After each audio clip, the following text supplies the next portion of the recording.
Next question ఏంటమ్మా equal resistance with 10 x and అంటే x కి y కి మధ్యన ఈక్వల్ అడుగుతాడు. ఇది ఏ విధంగా ఉంది చూడండి, ఇందులో కొంచెం ట్రిక్కీ ఉంది. ఓకేనా, సో నేను ఇక్కడ మధ్యలో ఒక రెసిస్టర్ మర్చిపోయాను. ఓకే, ఫర్ ఎగ్జాంపుల్ 5 Ω అనుకోండి. ఓకే, ఇలాంటి ఇది ఏంటి అంటే బ్రిడ్జ్ సర్క్యూట్స్ అంటారు. ఇటువంటి ఎలా సాల్వ్ చేయాలంటే బ్రిడ్జ్ సర్క్యూట్స్ అంటే ఇట్లా తెలుస్తుంది. ఇలా ఉంటాయి, ఇలా ఉంది. ఈ రెసిస్టెన్స్ సాల్వ్ చేయమంటే మీరు ఏమంటారు, స్టార్ ఏసీ, స్టార్ నుంచి డెల్టా ఏసీ ఇట్లా కన్వర్సేషన్ చేసి చేస్తారు. ఇది చాలా టైం టేకింగ్ పర్సన్. ఇలాంటి కూడా ఉంటాయి కదా, ఇలాగా ఇది టైం టేకింగ్ పర్సన్. అందుకే మనం సింపుల్గా ఏం చేస్తానంటే ఇట్లాంటి ఇచ్చేటప్పుడు సింపుల్గా కాంపిటేటివ్ ఎగ్జామ్లో ట్రిక్ చెప్తారు. ఎప్పుడైతే అది బ్రిడ్జ్ బ్యాలెన్స్ కండిషన్ అవుతుందో అప్పుడు సెంటర్ ఆర్మ్లో అంటే బ్రిడ్జ్ బ్యాలెన్స్ కండిషన్ అయితే ఈ సెంటర్ ఆర్మ్ ఉంది కదా, ఈ సెంటర్ ఆర్మ్లో కరెంట్ ఫ్లో అయిపోతే అది రెసిస్టర్ రెండు అంటే అది మనం పట్టించుకోవాల్సిన చేసుకోవాలి. బ్యాలెన్స్ కండిషన్ ఎలా చెక్ చేయాలంటే ఇది కూడా ఫర్ ఎగ్జాంపుల్ బ్యాలెన్స్ కండిషన్ ఇక్కడ RA, R1, ఇది R2, ఇది R3, ఇది R4 అని తెలిసి బ్యాలెన్స్ కండిషన్ ఆపోజిట్ చేసి R1 అంటే R3 ఈక్వల్ R2 R2 ఈ విధంగా చేస్తే ఇది బ్యాలెన్స్ కండిషన్ అయితే అప్పుడు ఏమవుతుందంటే ఈ మధ్యలో ఉన్న రెసిస్టర్ కమ్ చేయదు. ఓకేనా, ఎందుకంటే కరెంట్ ఫ్లో అవ్వదు. ఎందుకంటే ఇక్కడ వోల్టేజ్ డ్రాప్ సేమ్గా ఉంటుంది, అది రెండు పొటెన్షియల్ సేమ్గా ఉంటుంది వల్ల కరెంట్ అనేది ఫ్లో అవ్వదు. అందువల్ల ఇది వర్క్ అవ్వదు. Therefore we have to neglect this resistor. ఓకేనా, మనం ఈ ఎగ్జామ్లో అది బ్యాలెన్స్ కండిషన్ కాదు చూడండి. ఓకే, ఇది R1 ప్లేస్ 5 Ω, ఇది 30 Ω,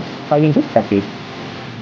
ఓకేనా, నెక్స్ట్ ఇంకోటి ఏమన్నా 10 × 50, 10 × 50, 10 × 50 అంటే 5 3 అంటే 10 × 50 అంటే 150. అంటే విచ్ ఈస్ బ్యాలెన్స్ అంటే బ్యాలెన్స్ కండిషన్ వచ్చింది కాబట్టి మనం మధ్యలో ఉన్న రెసిస్టర్ని తీసేయచ్చు. ఓకేనా, ఇది తీసేయచ్చు. ఓకేనా, ఇలా తీసేయచ్చు.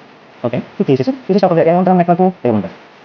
ఓకే, ఏముంటుంది ఇది సాల్వ్ చేయలేమా చేయొచ్చు ఈజీగా. ఎందుకు సిరీస్ ప్యారలల్ కదా, ఎవరైనా చెప్తారు ఈ రెండు ఎలా ఉన్నాయి సిరీస్లో ఉన్నాయి. ఈ 5 Ω ఈ 15 Ω సిరీస్లో ఉన్నాయి, ఈ 10 Ω ఈ 30 Ω సిరీస్లో ఉన్నాయి. ఎందుకన్నా కరెంట్ రెండిట్లో సేమ్గా ఫ్లో అవుతుంది, ఇక్కడ కూడా సేమ్గా ఫ్లో అవుతుంది. అంటే ఇప్పుడు రెండింటికి ఒక విషయంగా చేస్తే ఎంత అవుతుందమ్మా 5 + 50 20 Ω, ఇది ఎంత అవుతుందమ్మా 10 + 30 40 Ω. దెన్ నెక్స్ట్ స్టెప్ ఎలా అవుతుంది, నెక్స్ట్ స్టెప్ ఎలా అవుతుంది ఎంత 20 Ω రెసిస్టర్, ఇది 40 Ω. ఓకేనా, ఇది 40 Ω.